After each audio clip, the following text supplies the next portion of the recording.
بسم الله الرحمن الرحيم الحمد لله رب العالمين اللهم صل وسلم وبارك على نبينا محمد وعلى آله وصحبه أجمعين اللهم لا سهل إلا ما جعلته سهلا وأنت تجعل الحزن إذا شئت سهلا اللهم أعنا على ذكرك وشكرك وحسن عبادتك يا رب الكريم. السلام عليكم ورحمة الله وبركاته.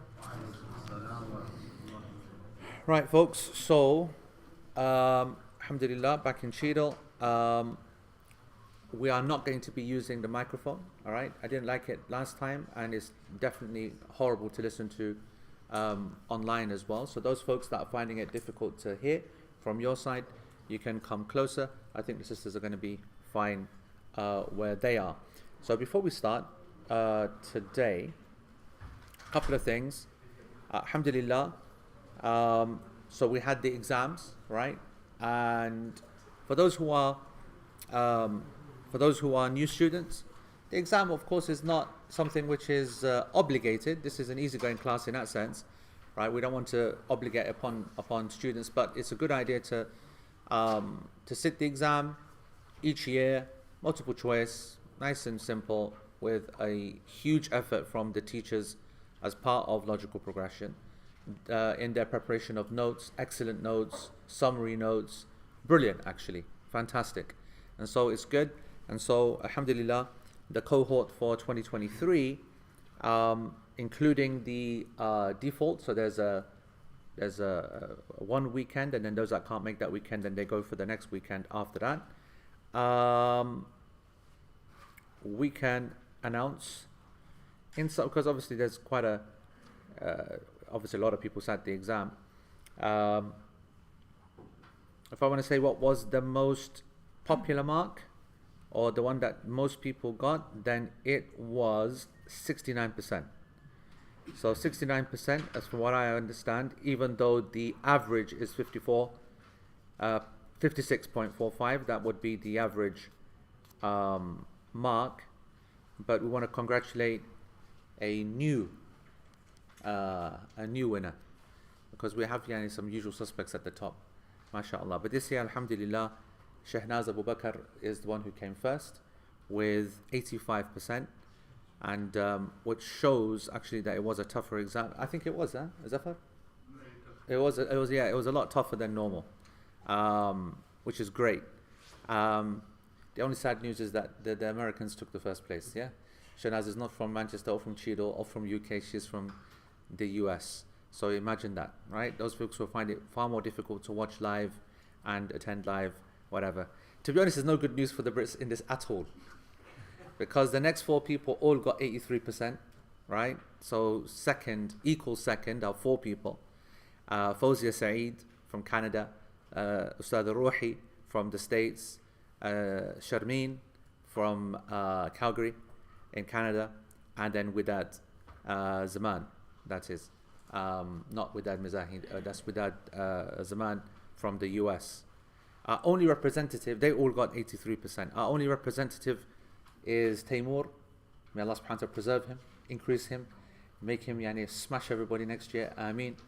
And I was with him last week, and that's the brother who obviously have been there from the beginning, and just does a fantastic job of organizing the stuff in Finchley Masjid, North Finchley Masjid, and they just do a great job.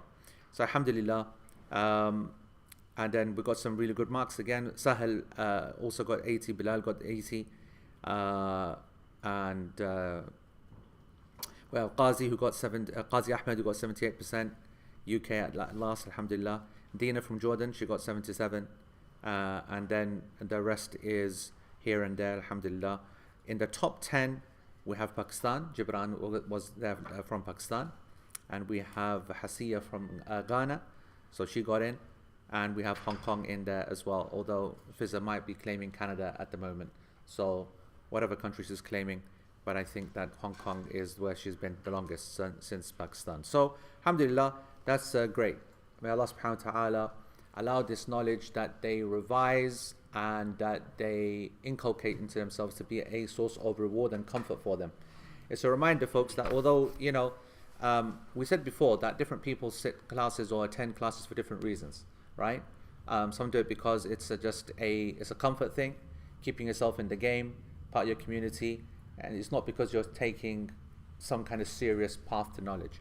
And that's fine. That's fine, as long as you're doing something to benefit yourself. Ideally, though, you should be recognizing that this knowledge is something that is essential knowledge and can and should be passed on to other people, right? To go to other people that are asking. And anyone who's on a Telegram group will know firsthand how useful that can be, right?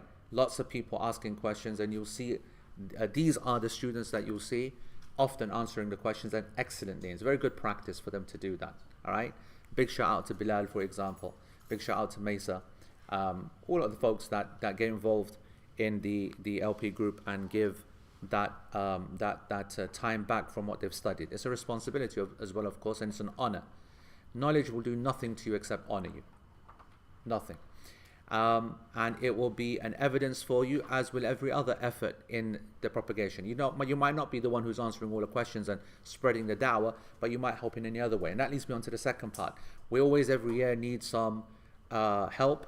Sometimes it's financial. At the moment, Abu Dhar basically thinks that we're being funded by the Sultan of Brunei, and despite me asking him, begging him, and crying my eyes out to him to write out the thingies, he, mashallah, thinks that his family becoming cricketers of the whatever is more important. May Allah subhanahu wa ta'ala give them success in that. But if you, by next week, don't get me those figures here, you are so dead, right? But I think financially we're good in terms of the costs. Obviously costs have increased in terms of servers, this, that, blah, blah, blah, blah. But actually a much bigger need in terms of support is help with the referencing and transcription team. Those folks who are new might not have accessed the incredible resources that are available on the LP portal. If you imagine that right now, every lesson that's been just like nearly 400 videos, each an hour and a half long, right? Over the last 12 years.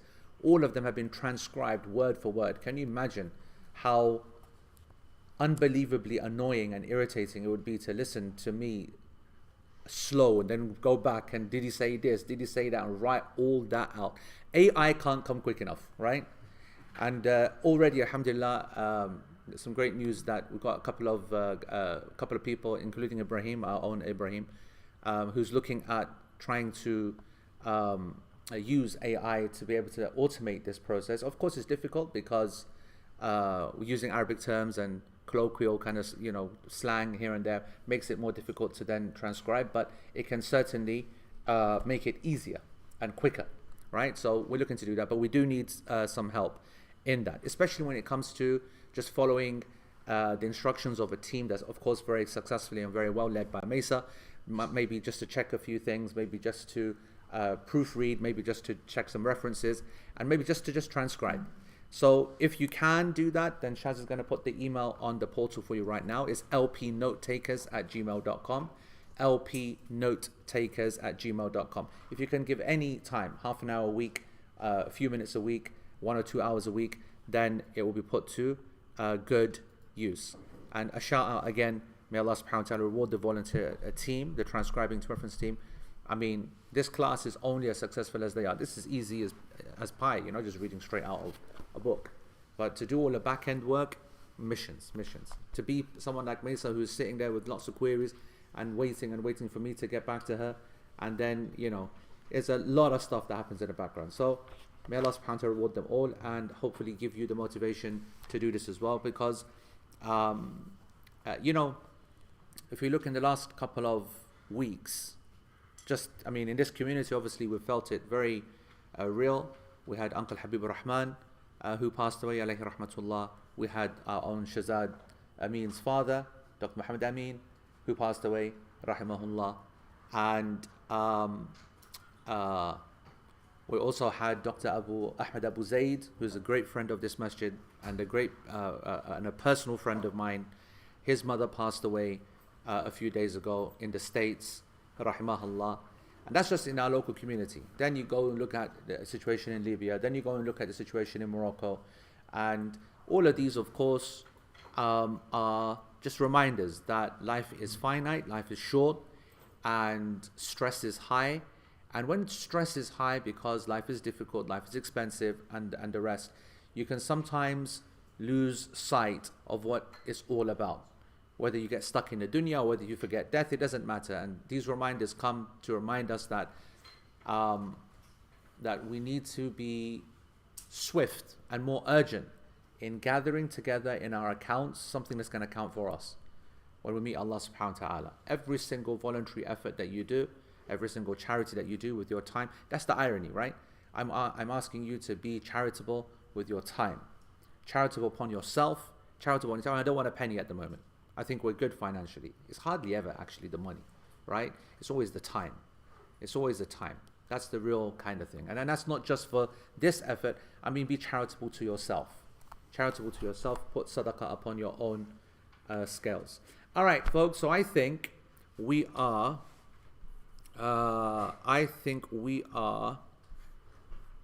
Yeah, you know, it's so difficult to read this thing. You know what, Shaz?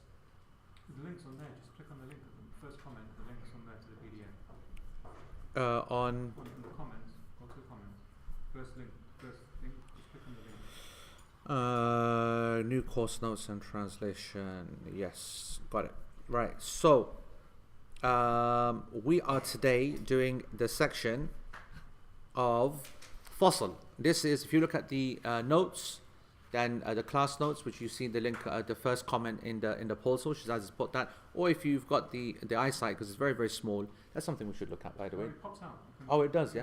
Right. So if in the portal you can see, what about on the app? What happens on the app? That's another thing we should check with the name. The notes are there on the portal as well, but you can also just click the link that Shazad's got in the thing. So this is the last paragraph of Arabic, Fasl, chapter or subsection. ويعذر بترك جمعة وجماعة مريض ومدافع أحد الأخبثين ومن بحضرة الطعام محتاج إليه 3 وخافع من ضياع ماله أو فواته أو ضررا فيه أو موت قريبه أو على نفسه من ضرر أو سلطان أو ملازمة غريم ولا شيء معه أو من فوات رفقة أو غلبة النعاس أو أذى بمطر أو وحل وبريح باردة شديدة في ليلة مظلمة. So this translates as, and it's the final section in the congregational prayer. Might get it done in 2 sessions. These are the excuses rescinding the Friday prayer and the congregational prayer. Those excuses that are legitimately allowed for you to use in order to not attend those congregational prayers. So, the text.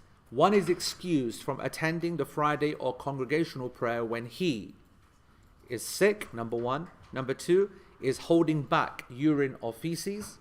Number 3, is in the presence of food he is in need of. Number 4, fears that his property may be misplaced, lost or damaged. Number 5, fears the death of a relative or someone close, but the intention here is relative. Yeah. Number, why have I got 7 there? It should be 6. Fears for himself either from injury or the authorities or a debt collector for something he can't pay back. Number 7, fears missing his friends depart. Number 8 is overcome by drowsiness.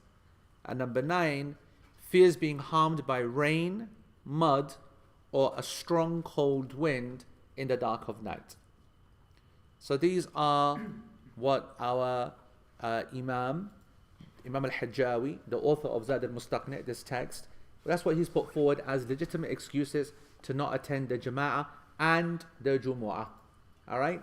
Let's break all these down. So we started last week, of course, from Finchley, if you saw the online session. And we know that we spoke about Maryam, and we've already covered that, right? The one who's ill. Then page 311 in the middle, I believe that's where we are. Shaz, is that where we are? Yeah? So let's get back to the portal.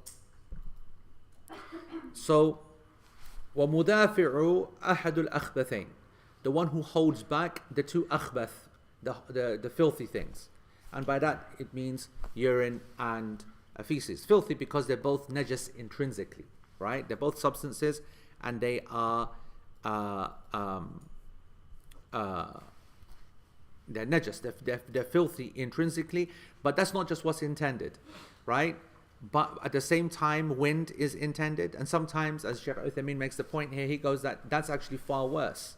That's actually far worse than, or far more difficult, I should say, to hold back or to concentrate. The whole thing here is about concentration, right? It's obviously, if a person had diarrhea and physically couldn't hold back anything, they wouldn't be going anywhere, let alone the masjid, right? So that's not the point here. The point is that this is like a judgment call that you make. So you're at home and you really are kind of bursting, but not bursting. You could probably hold it, for another 15 minutes, 20 minutes, and you decide to go to the masjid, but all the way through the journey there, the salah that you're praying, you're just hoping that please, cut it short, say Allahu Akbar, make the prayer shorter. And that's not the right state of mind, that's not the right attitude for the prayer, and that's obviously a problem. And likewise, therefore, a person who has problems with wind would be in the same situation. Shaykh Uthaymeen says that sometimes that's far more difficult upon the person to do that.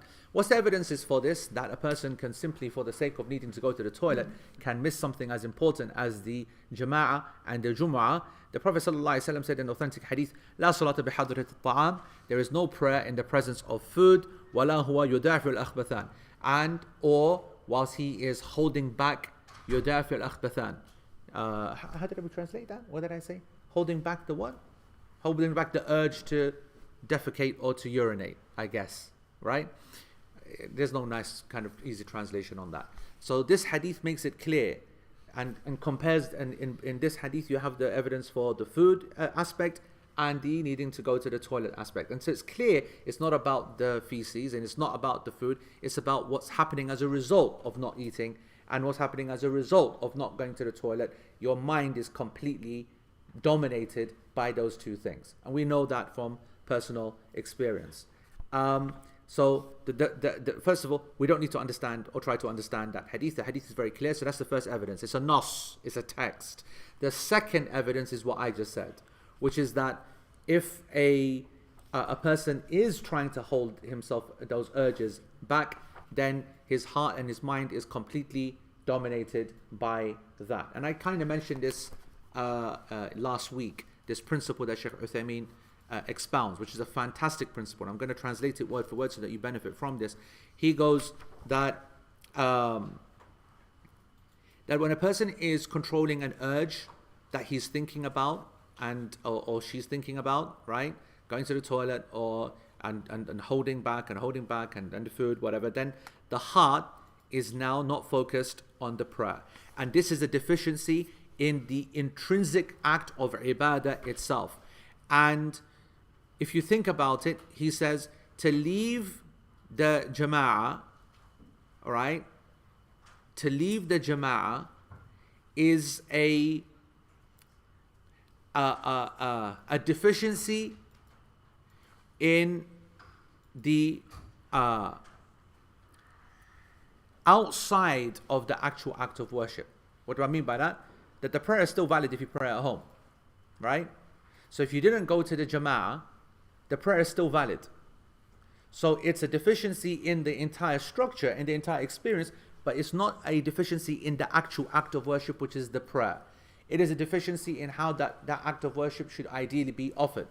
Whereas if your heart is consumed and your mind is consumed and focusing on all these other things, that's a deficiency within the actual internal act of the ibadah. And there's absolutely no doubt that that's far more important to be protected against than the other one. And that's the point that Sheikh is saying. When you think about it and think about the normal kind of Joe public, they would be far more focused on the importance of being sick as opposed to the importance of not being focused on the prayer. You get the point what I'm making?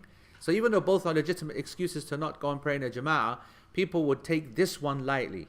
They would say, yeah, I can wait 20 minutes, I can hold this, whatever, whatnot. But if they're sick, then they'll really hold on to that, or they'll make a big thing about that. They'll speak a lot about it. And what Sheikh Uthaymeen is bringing the attention to is how important it is to ensure that you're in the right state of mind when you're praying, and that you get rid of all kind of distractions. And of course, this opens up a lot of points. Yes, Zafar. So I just wanted to ask about the threshold. Yeah. I'm getting older now, so this didn't used to be an issue. But when you, what is it, the thought that comes in your head that I might need to go? Or is it, everybody's been in that situation where actually you're desperate to go and you can't think about anything else? Yeah, I mean, yeah.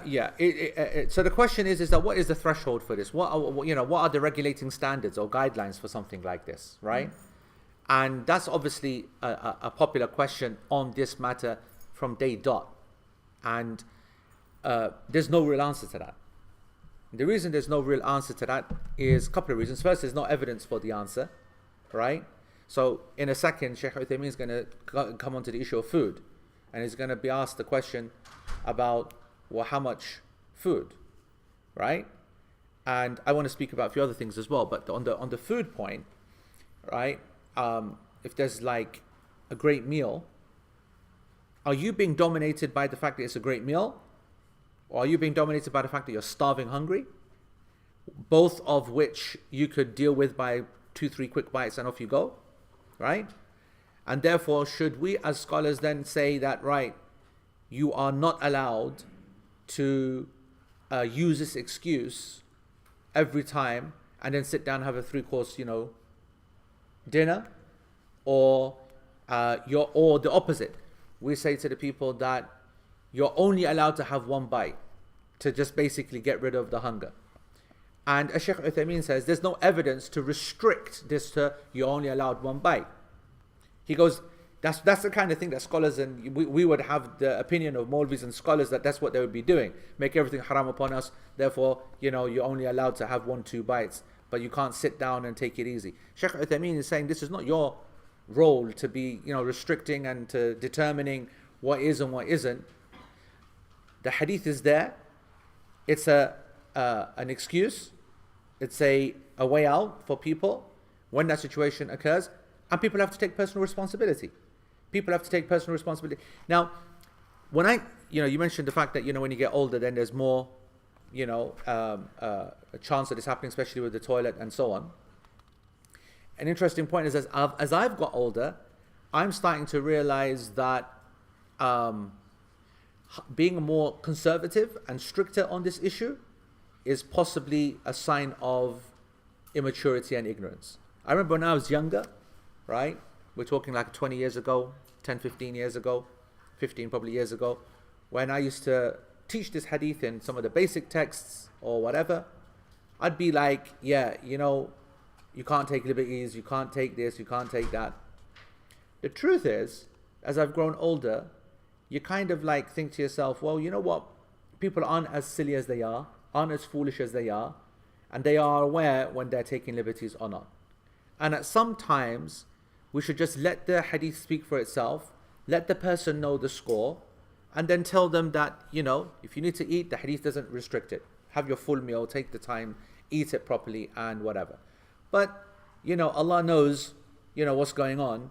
If you're telling your missus, right, let's make sure that dinner's every single day at 7:30, right? Isha time, you know what I'm saying? Or that I want my breakfast hot and, steaming cup of tea exactly 5:30 Fajr in the morning, right? Do you know what I mean? Now, there's an interesting point here that I'm again answering this in the wrong place. I should be speaking about it a bit later, but I might as well just say it right now. That an essential thing to remember is the lack of clocks and time in the time of the Prophet ﷺ. Right? Because you're going to see now that Shaykh Uthaymeen is going to say Abdullah ibn Umar authentically narrated that he was eating whilst the adhan was going.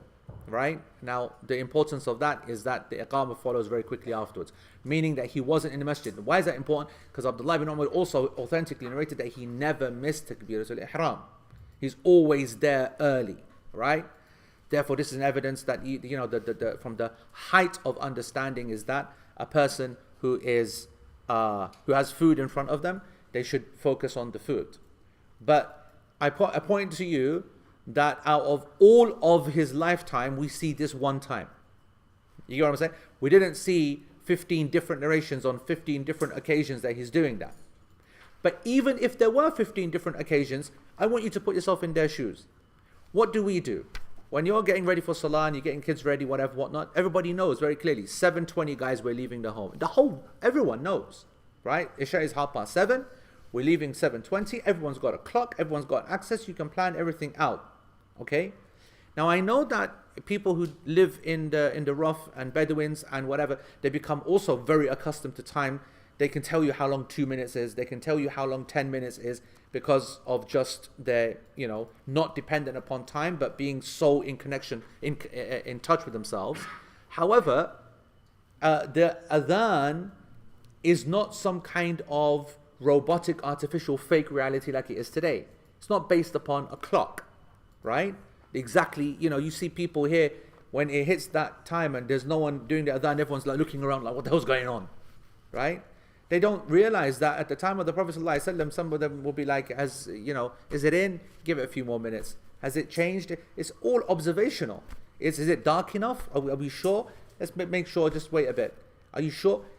Ask so-and-so, person then gets up and then says it. You got no way of judging that. Once you've left the Jama'ah, gone home, the only time you're going back to the masjid is roughly in an hour and a bit, or roughly in a few hours. The actual thing that's going to make you go to the masjid is what? It's the adhan. How do you plan your food and things like that? Now, I'm just putting that out there to make it clear that there is more nuance to this. I don't want to though say that they had an excuse, we don't. No, I don't want to, because sometimes, you might be in a situation where, the family dynamic on that day is different. Maybe your wife is preparing food and, one day she goes, listen, I've got to go out, for example. So I need to make your food now. And some people might not like reheating their food. Or maybe the food that's been prepared is one that can't be reheated, right? So you shouldn't put your pressure upon yourself and say, how did we mess this up? We're living in an era of times and clocks and, we should know better. No, it's okay. There's a concession, use it. It's a concession, it's an excuse, it's legitimate, and a person should use it. And likewise, when it comes to the toilet, a person will know themselves. And a person will look at the time, right? And they will know that as I'm getting older, my blood is getting weaker, and so therefore I need to plan. I know exactly what time I need to get this ready. The same scenario with the bladder. If you don't know exactly when the adhan is going to go off, and you are planning to go to the toilet, but you might have delayed it by a few minutes, and then the adhan goes, that's understandable. But there's not that much excuse for a person at home who knows, right, looks at the time, sees 6:45, he goes, I've got half an hour to now go toilet, make wudu, blah. He's got everything able to be out there. So I think it's a balance. I think it's an ijtihad. I think the benefit of all these points is not to memorize these points. I think all of these points, as you're going to see as we explain, are all indicating that at times certain things happen. And when those things happen and it's legitimate, take the concession, don't make it a habit, and you don't need to attend the Jama'ah or the Jumu'ah, especially the Jama'ah. And I mentioned this last week, but I'll say it again, that they are not the same. Obligations are not the same, and the Jumu'ah is something which only happens once a week. Its replacement is a different prayer entirely. It should be seen as far more serious, and more care should be taken on it, more self kind of awareness. The Jama'ah, worst comes to worst, if you mess that up and you don't attend, at least you can pray the prayer itself. The prayer hasn't suddenly disappeared, right? So keep that in mind. Yes, Bob. Obviously, we've got the nas there, the text there. Yeah. And we're saying to ourselves that, look, don't abuse the text, basically. Yeah. And similarly, we find it with the people who, for example, the hadith on the rain and the combining of the prayers. Yes. Some people might see a bit of rain and they say, well, let's do Jum'ah. Yes. Let's combine Maghrib with Isha. Yes. Isha with Maghrib. Again, back in the day, if you go in it and you reflect upon it, it's difficulty and hardship. And over here, no one's, everyone's got their cars and... So yeah, again, this was coming at the end, and we can discuss that now, because we are talking about just this, how do we assess these things? In terms of when the text is there, you bring it to our times, and the element of people abusing. I think the way to answer it is always to understand what's it trying to do, right?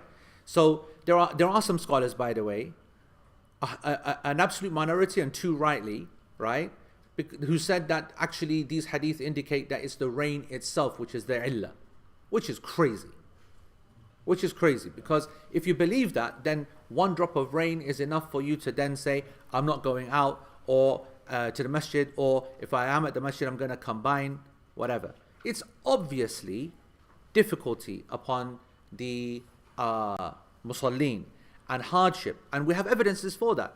Abdullah ibn Abbas, for example, the mu'adhineen at the time of the Prophet ﷺ, and then after the Prophet ﷺ, it was their sunnah that when the weather is bad, but they are in the masjid, they would not say hayya al-salah.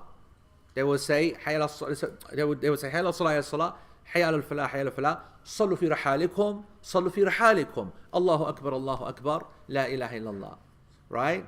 Pray at home, pray at home. It's too cold, it's too dangerous, it's too wet, it's too muddy, and hence those points have been mentioned, right? So it's about danger, right? Or harm, not danger, harm, right? And harm is entirely subjective as well. Now, I put to you that no scholar is going to be able to give you a very exact, defining threshold and line, right? I think the answer to the question that you're saying, the balanced answer, is that the hadith is there, it must not be ignored. And at the same time, context needs to be taken into account. And when you've got concrete everywhere and everyone's in cars and the like, then most of the harm is going to be negated.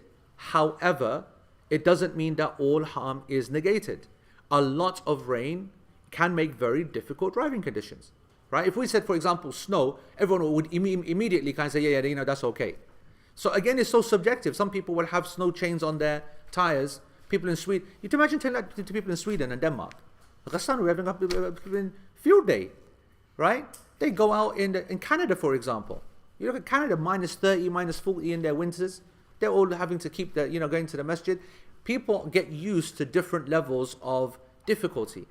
Another example would be clothes, right? So if a person's got very few clothes, then them going out and getting soaked, why don't we care? We have these, expensive raincoats that completely, block everything out.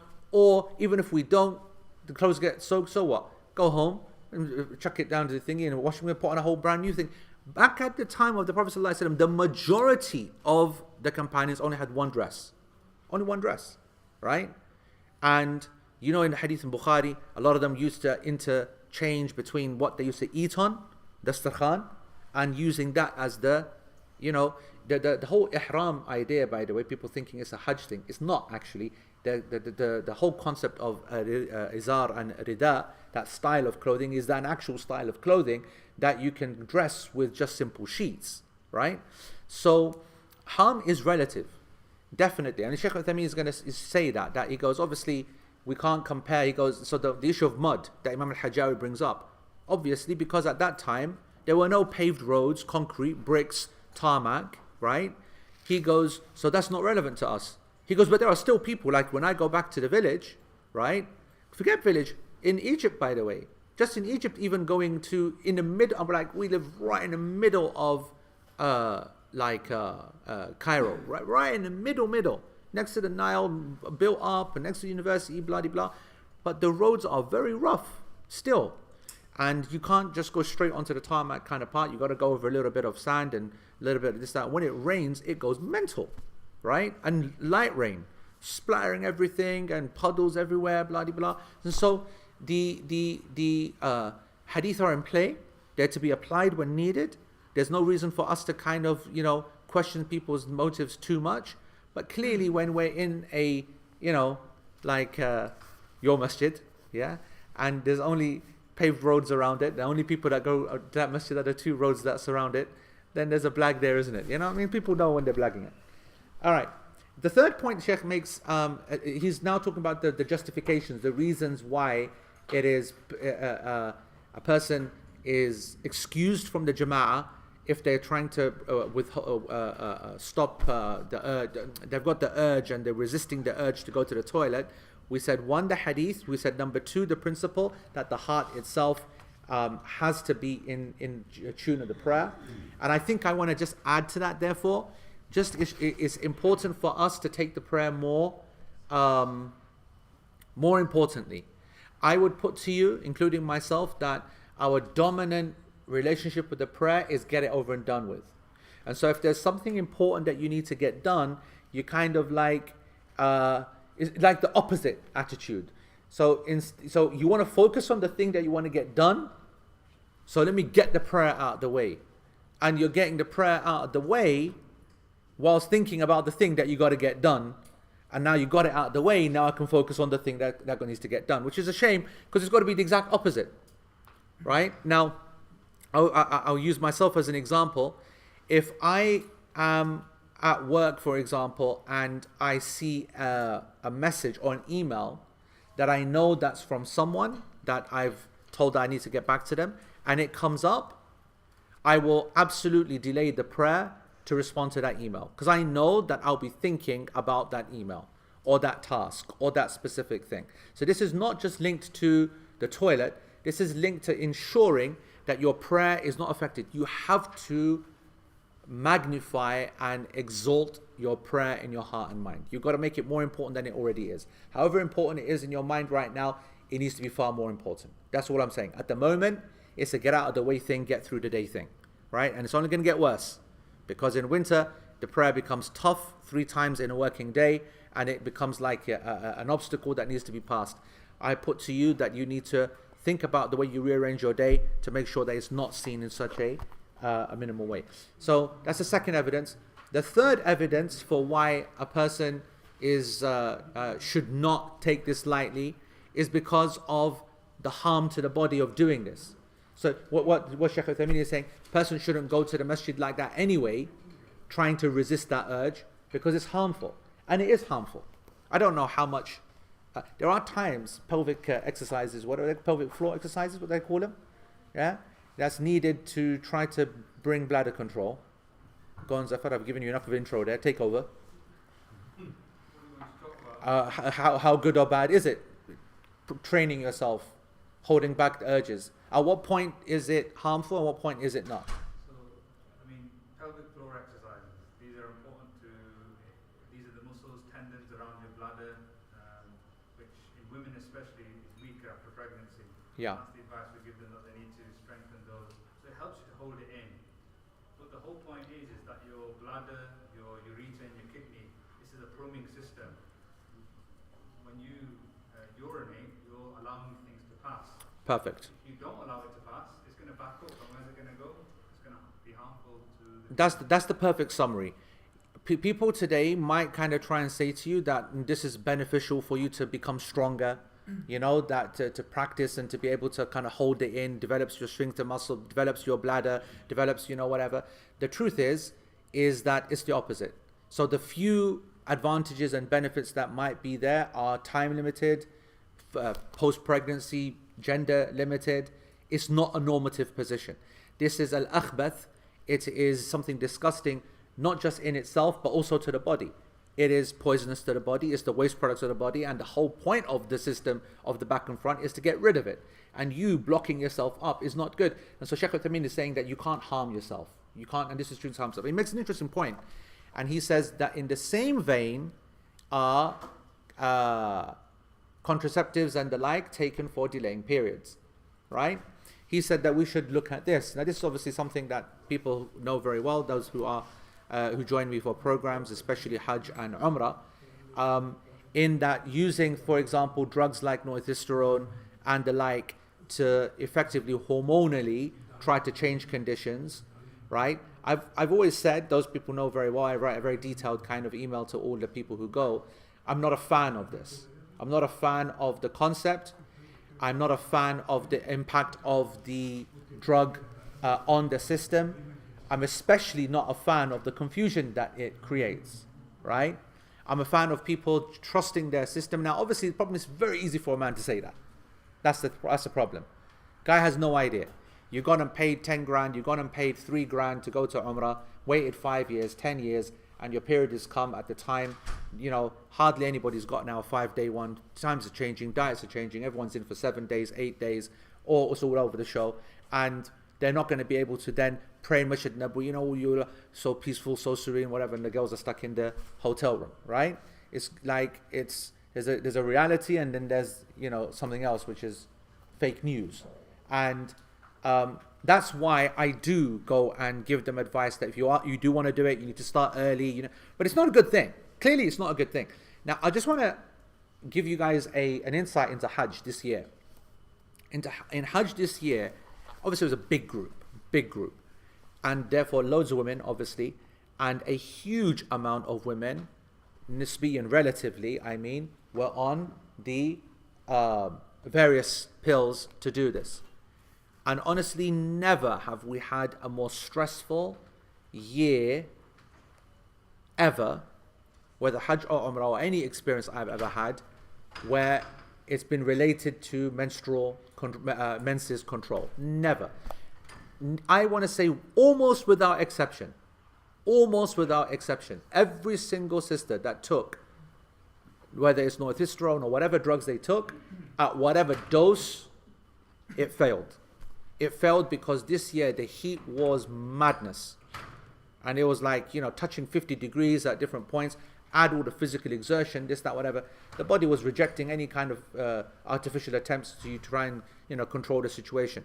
And people were bleeding during the medication. Doesn't make any sense. Is it menses? Is it withdrawal bleeding? Is it X? Is it Y? It was a madness. Every single day dominated by sisters trying to work out, are they to pray? Are they not to pray? What? It causes so much problems. So many problems. Now, again, I want to say on Hajj, far easier to deal with, right? Far easier. I really don't even like the idea at all women taking medication on Hajj. You've got plenty of time, lots of options, especially if you're in a group that has a scholar who knows the stuff, then you should be working with that scholar to be able to give you lots of options because you've got so much time. Especially in a program like we would do, which is 3 weeks or 20 days, you've got time to be able to adjust when you would do this Umrah, when you would do that act, and the like. But in an Umrah, trip only, where you're only going for 8 days or 10 days or 12 days, it's a different kettle of fish. But the point that I'm trying to make is that there is a kind of, a big movement to try to stop the period. And I think it's wise to remind ourselves that it's not all that it's cracked up to be. And it's not healthy for your system, however much you think. It's not a great thing to do to your body, or and obviously there's risks as well, right? A lot of women can't even take those medications, DVT risks and other risks as well. So Sheikh Uthaymeen is saying that we shouldn't put yourself into the position where you're blocking yourself from letting go. Menses is obviously a product, so it's actually a proper waste product. It's the remains of the uterus that needs to be kicked out. Likewise feces, likewise urine, and everything that stops that is not good. It's not good. And this is, you guys know my opinion, well, most of you will, on drugs like Imodium, right? A lot of people love Imodium, right? When they have diarrhea and bad diarrhea, and even if it's the worst diarrhea, it's a disaster. Medically, yeah, it will eventually, after enough doses, block you up. But you've blocked all that mess that caused the infection in the first place up with you, and then it's just and I don't know if I told you, there's a weak hadith. It is weak. Don't at any moment think it's authentic. But a man came to the Prophet ﷺ and he was complaining of diarrhea, and he prescribed him honey. And honey, of course, is a laxative, right? And that's the way that we should look at it. If we have diarrhea, it's a reason. There's something gone wrong. Get the whole system out. You know what I mean? Just keep drinking, keep taking whatever you want. Let's get all that mess out. Not the opposite, which is the block up. So every concept, every actual, every attempt almost to block the natural waste products or processes is harmful. Let alone on the heart for the prayer, which is what the point is being made. And then he says, وَمَنْ بِحَضْرِ الطَّعَامِ مُحْتَاجٍ إِلَيْهِ. This is the third Sheikh says, that when food that he needs, so if a person's not hungry, then obviously it's not applicable. And it's got to be food that he needs, that he's able to take as well. So it can't be, for example, I'm fasting, and the food is put forward at Asr time, and he goes, right, that's an excuse for you not to go to the Jama'ah, right?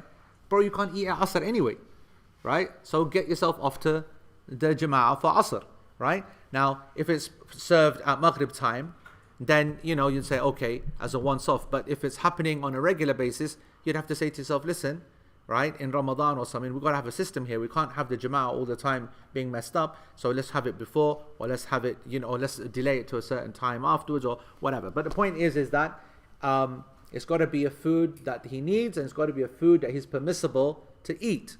Right? It can't just be the concept of food. So, Sheikh gives an example at the bottom of page 312. He goes, there's a person who's hungry and the food is put in front of him and he hears the iqamah. Right? Obviously, these people are close to the masjid, they hear the iqamah. And he's got two choices now. Number one, he goes to the masjid and his heart is always just thinking about that food. Obviously, he's hungry, right? And so he's going to be thinking about the food all the time, etc., etc. And if he would have eaten, then he would not be thinking about it. He's satisfied his urge. Whether he eats a little bit or not, it doesn't matter. Sheikh says, what are we going to say to this person? Eat, don't worry. Don't worry about the salah. Eat, don't worry. Why? Because of the hadith of the Prophet ﷺ narrated in Bukhari, hadith number 672. إذا قدم العشاء فابدأوا به قبل أن تصلوا صلاة المغرب. If dinner is put in front of you, then start with it before you pray Salatul Maghrib. If dinner is placed in front of you, start with that before you pray Salatul Maghrib. Hadith is very clear. Alright?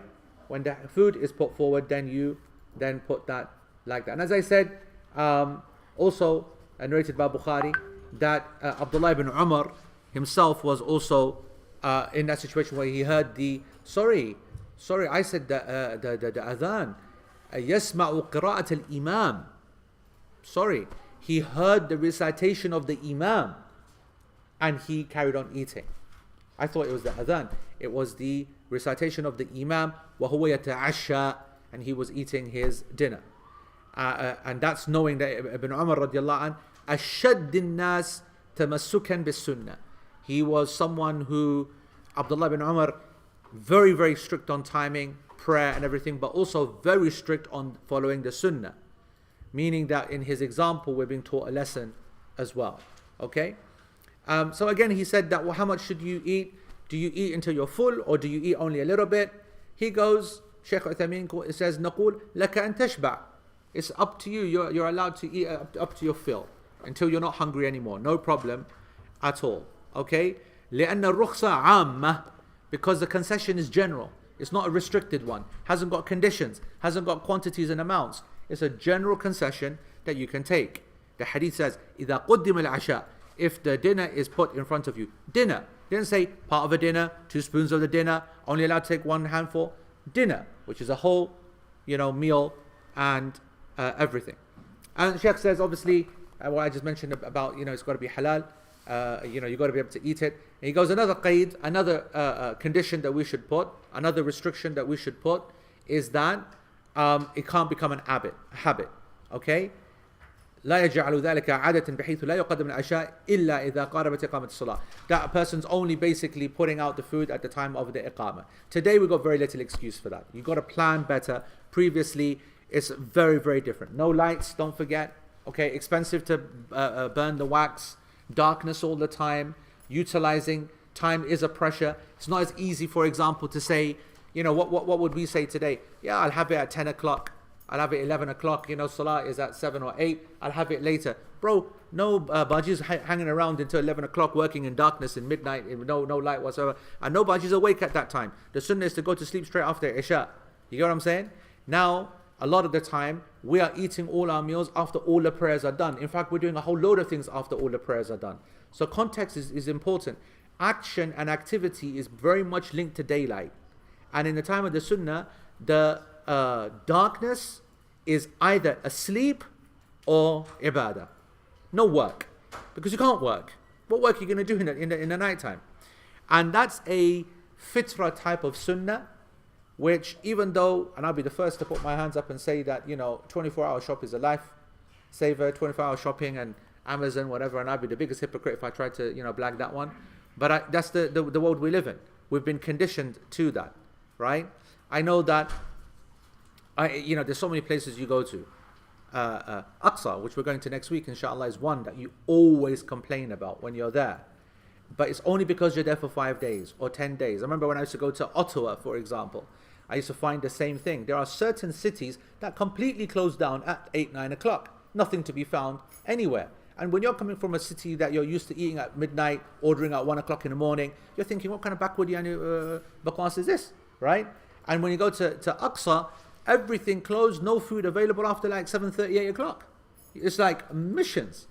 And you get irritated. And I know how irritated I get because I'm so used to eating late. Now here's the thing. You know, if you stay there for an extended period of time, everything changes. Everything changes. You remember last year when we were teaching quite a few lessons, doing a lot of the LP lessons from Egypt, and I was saying how easy it is to pray to Hajjat, right? Countries, when you settle to their natural system, you know, all the things that you found so unacceptable, so controversial, they disappear. I told you about like moon sighting, for example. When we're here, it's like scientifically can't see this, can't see that. Backwards, Pakistan doing Eid 3 days later to everybody else. You know, all these kind of things. When you're over there, wallah, if you ever think about those stupid dogs in the West and their science and the whatever, whatnot, even though you're the one who is the one making all the problems, you're like, this is fantastic. Every night you can see the moon, see the disappearance, see it come up. Your whole frame of reference. We like the drama. You know, we always think the world revolves around us. And the world revolves around us means what? We have access to the internet, access to sighting curves, access to imkaniya, accessibility, possibilities of moon sighting. We have 24-hour shopping. We have immediate internet. And that changes the psyche. When you go and humble yourself and you sit down in some of the other places and start to realize that, you know what, everything being closed at 8 o'clock is a fantastic opportunity to go to sleep early. It's a fantastic opportunity to stop getting fat and eat early, right? It's a fantastic opportunity to wake up early and pray. Is something which is very, very apparent. So that's also a point to remember in context when you see all these hadith about, you know, you might say, well, why don't they eat afterwards? But this is the reason why they don't eat afterwards. It's not done. It's not practical. It's not with the sunnah either. Then the Sheikh says that the fourth category is he's worried about his wealth, either it being ruined or get affected or in some kind of way. And this could happen in many different ways. For example, he's left something and he fears that it's going to get stolen. He's got no way of locking it. So a person might be, for a good example of this would be a person who's out on his bike. Yeah? He's out on his bike and he hasn't got a lock. Right? And he comes up to the masjid and he realizes that he can't put the bike inside the masjid because it's not one of those masjids that's got space for that. And to leave it outside is basically the whole prayer thinking, oh my God, my bike. It's not a prayer, that's just a waste of time. Go home, right? Park your bike up and enjoy a nice prayer without worrying about your bike. That's a perfect example of this principle. Obviously, Shaykh Uthaymeen gives the examples of camels and, you know, being left outside and being told that your camel is... so he gives an example on page 314 that someone comes and says to him, listen, we saw your camel in so-and-so's place, by the way. So now you've got an option. You're either going to say, that's cool, and you're going to pray, and you're going to think that you're not going to be thinking about your camel, what's it doing over there, and where's it going to go? When a person tells you that, the immediate thing is, I need to go, camel's an expensive thing, I need to go out there and hook up my camel. As opposed to say, well, it's already out there now, it doesn't really matter, and I'll just pray. Bro, your whole prayer is dominated by that problem. Right? Likewise, children. Now, the children thing, again, people, this is the narrow-mindedness, right? About how people... Adhan? Yeah, go ahead. Go on.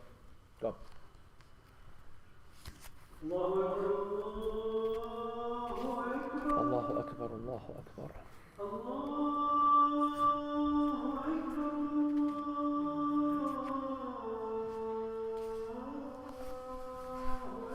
Allahu Akbar, Allahu Akbar. Ashhadu an la ilaha illallah.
Allahu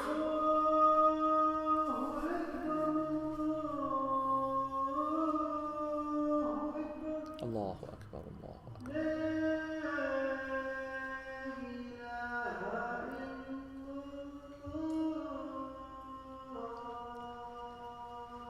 لا إله إلا الله. اللهم صل على محمد وعلى آل محمد كما صليت على إبراهيم وعلى آل إبراهيم وبارك على محمد وعلى آل محمد كما باركت على إبراهيم وعلى آل إبراهيم في العالمين إنك حميد مجيد. اللهم رب هذه الدعوة التامة والصلاة القائمة آت محمد الوسيلة والفضيلة وابعث مقام محمود الذي وعدته إنك لا تخلف الميعاد. So just to finish that point then,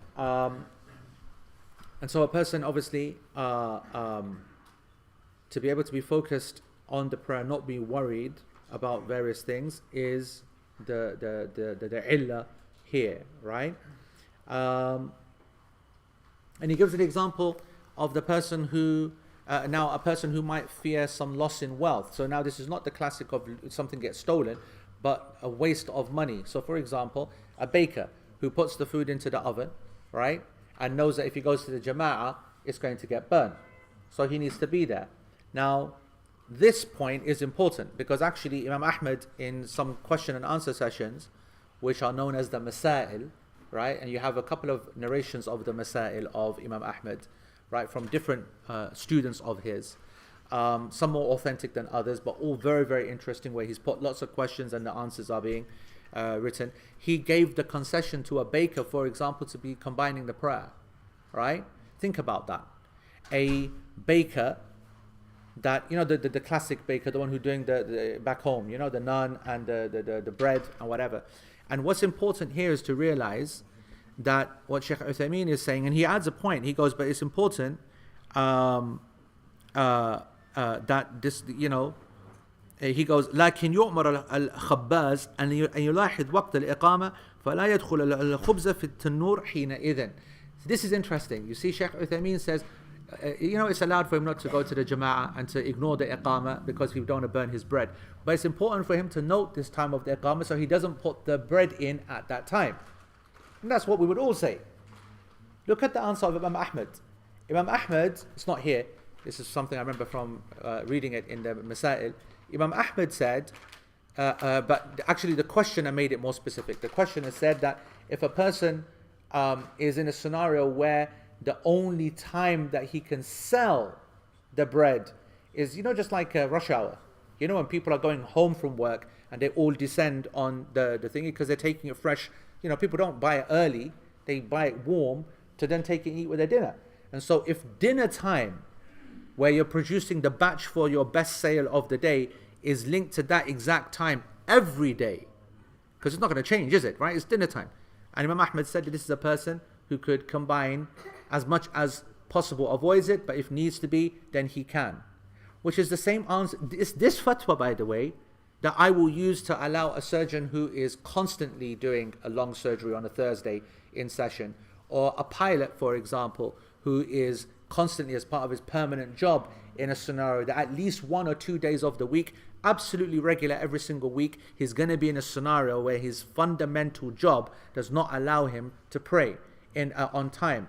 And it just goes to show that, I mean, obviously combining and stuff is coming later. I don't want to bring that into it now, but I just want to bring the point that don't, again, try to be too harsh and try to restrict the concession just because you're thinking, man, this guy's taking liberties. If that guy's taking liberties, we'll know about it.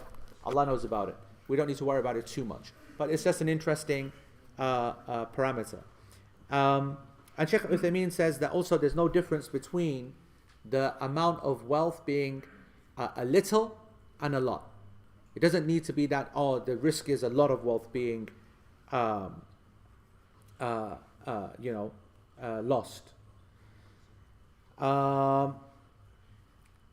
But he then said something interesting. We'll also say that a little bit of financial loss for something like the Jum'ah should be taken on, because the Jum'ah is something which is replaced by Dhuhr, whereas the Salatul Jama'ah is not replaced by anything except the prayer itself. It's not the end of the world, whereas the Jum'ah is important. And so a person should have that attitude, that sacrifice. And I remind myself this, I take the opportunity to remind myself, of what he said there, he's not intending anything more than just making a point that Jum'ah is more important. Therefore, if a little bit of wealth, what he means there is that maybe a transaction is going to be, as you close everything down and you got a customer who's about to come in and buy, and you know that, no, I've got to go Jum'ah, yeah? And so, sorry, brother, can you do it after Jum'ah? He goes, no, I can't. He goes, well, I'm afraid I can't go ahead with this. And you turn back a customer, and that's obviously, a sale. But if it's like not a massive sale, then that's the kind of hit, and that's the one that you'd take for the team. And you'd make ihtisab of Allah, you'd say that I gave that up for your sake. Now I mentioned this point on a connected issue because a lot of people keep asking me about, mortgages and things like that, house purchase plans and the things. So a common question. And you would have thought that the reason that people, and this might be a bit of a harsh statement, but you might think that the people are asking because they have no other option. Actually, it's not true. In the UK, it's not true. In the UK, you have many other options, especially now. There's they're coming out of years, these different house providers, Islamic home finance programs. What are the key characteristics? They're all rubbish. That's true. Their customer service is the worst in the world. They will drive you absolutely bananas, okay? But that's not even the reason. The real reason that people don't like going to them is why? More expensive. They're more expensive. And that's something that we have lost as an ummah. This idea that, that being Muslim should be cheaper. No, you've got to accept from the beginning that when you sign up to Islam, your life is going to be more expensive. And that mentality is important. More expensive, either through loss of revenue, either through loss or having to give more charity, or having to forego certain opportunities or whatever. This is a mentality you should be ready. It doesn't mean it has to happen. I'm not saying you lose money on purpose, but you should be mentally ready for that as a status quo, as a baseline that I end up paying more, right? If we continue to be the people that insist that our halal meat is cheaper than the alternative, there's absolutely no way that halal meat is according to the Quran and Sunnah, tayyib and halal. It's just not physically possible, right? If we keep insisting it to be cheaper. So everything, this applies to everything. So I think we should always be ready to pay a bit more, whether it's effort, whether it's time, whether it's loss, whether it's cost of something. I think that's important. All right, I want to answer a couple of questions online, and then anyone who has questions here, remember that we're at the bottom of 314, or the death of his family member. So Adil asks, is the same, what's the ruling on a person who's not very close to a masjid? Do they have to attend the jama'ah? No, I think if they're in a rural area, they are excused. 20, 30 minutes away is a too long, and by cultural standards to be obligated to go to the jama'ah. They should try to do it as much as possible. Warda says, should one join the imam who combines prayer when there's just a light rain outside? I found myself in that situation. No, I don't think you need to join the imam if he decides to, make that Isha. He stands up and says, it's raining outside, I want to pray Isha. If you felt that there's absolutely no harm for yourself, whatever. But although, if he says, I'm combining and we're closing the masjid down, which is what the whole point is, by the way. So imagine we're at Maghrib now, and it's absolutely pouring down. Then the reason that he says combining is to stop people coming back out again. That's the reason you're combining. So obviously if he offers the prayer to be combined, then you're not going to say, well, I'm not combining. Which prayer are you going to come back for Isha? You're going to pray at home? Yani it's allowed for you to pray the prayer with that person. If you know that the masjid is going to be open, or you do have other options, and the rain is not a problem, then I think it's okay for you to not pray with the imam. Right? I think it's okay to not pray with the imam. How to handle praying during a live class with different time zones. This happens a lot. It is important to keep things in context, that this is not just restricted to these kind of excuses. For example, if you have a class of knowledge which is fundamental, which you know that you can't make up afterwards, etc., then you should attend the class. Whereas if you know that it's being recorded and you can make the jama'ah, then you've got to make judgment calls in these scenarios as well, especially if you can then catch up on the recording later as well. Is it permissible to combine Asr with Jum'ah due to the rain or snow? I don't want to get into that because this is a big question. My opinion is that it's not. Okay, just so that you know, my opinion is that it's not, but there's a lot of fiqh involved in that.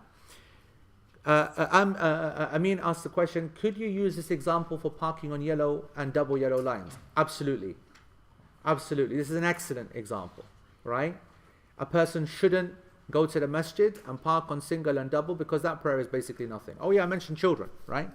Again, this shows the narrow-mindedness of not narrow-mindedness, just the lack of knowledge. In this masjid, we actually have an official policy, right? From a scholarly point of view, I mean, that people should not bring their children to the masjid under the age of 7. It's very difficult to police because people are so sensitive and they get on their high horse and say that, you know, you're stopping the spread of Islam or some bakwas like that, right? The truth is that, and you can't turn the masjid into a war zone. The truth is that the main reason for that, other than the obvious ones that the scholar spoke about, which is disturbing musallin and soiling the masjid, which is what you'll see the focus on in the books. So they don't allow that behavior at all, and then they will, you know. And when I say allow, I don't mean the person who's in no situation. People who are in a scenario, of course, you can bring the kids to the masjid, but people who are regularly doing it, and there's no reason to do that, yeah, and not doing it properly, because we know that children, them being there at 4 years old and 6 years old has virtually zero benefit compared to them attending every day all the prayers with their parents like they should do 7, 8, 9, 10, 11. And as I've said this many times before, it's the parents that bring them into 4 and 5 and make a big thing out of it, who you never see bringing them every day, or the fajrs or the ishas for 7, 8, 9, 10, 11, which is when it really becomes what it should do, the habit that it becomes. But here's the point, what I want you to bring to your attention. When you look in the books, you find, as I said, the problem being the soiling of the masjid, which is real, disturbing the people, which is real, but you don't see what is actually the real reason today. Because if someone soils the masjid today, we can deal with it. We've got all kinds of cleaning products and the like. And when it comes to noise, noise, we're in noisy areas, is not a major either. The main reason today that we should not at all bring children to the masjid is that the person who brings a child is not thinking about their prayer, they're only thinking about their child. Because they know, and I mean, if they're 3 years old or 4 years old or 5 years old, because they don't stay where you are, right? And they go off. And this ain't in the middle of the desert where a person goes out, they're surrounded by the houses of all the people who live around the masjid, they can't get lost, they can't fall into danger, there's no car to knock them over, this, that. Whereas here, in this country, a child walks out of the masjid, then Allah ma'ak, yani, then, and you know that, and that's why, we've spoken about this in previous classes before, that your whole prayer is just some kind of gymnastic session where you're looking for your kid, as soon as they go out of your eyesight. If we were saying that it's not permissible for you to attend a prayer whilst you're thinking of food that's at home, how do you think it's permissible for you to attend a prayer with your 4-year-old or 5-year-old, and the only thing you're thinking of is, where are they? Are they safe? Have they gone out the door? Have they left the premises? Have they gone into the car park? Have they fallen over the X? Have they gone into the street? And every parent knows this is the truth. And if they say no, they're lying, right? Not for a 7-year-old, not for a 6-year-old, but for a 4, a 3, a 5-year-old even. This is facts. So that's why sometimes people need to be less rigid in trying to think that, the Prophet ﷺ had Amina on his back, playing around. Hassan Hussein came in playing around. Bro, get with the program, understand the reality then and the reality that we live in right now. All right, folks, I think we'll call it there because we're starting the salah in a few minutes. I'll carry on some questions maybe in the portal. Next week, Shaz is in a bad mood today, by the way, okay? He did root canals. You know when Shaz did root canals? You can tell on his face.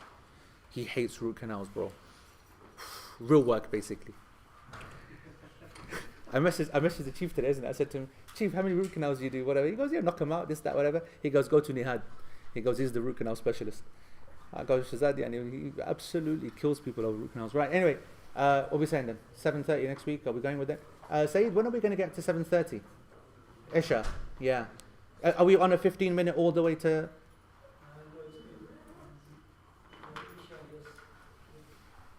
So it's now 15 minutes all the way now to 7:30 straight run, yeah? Oh, so we are going to hold 8 o'clock for a while.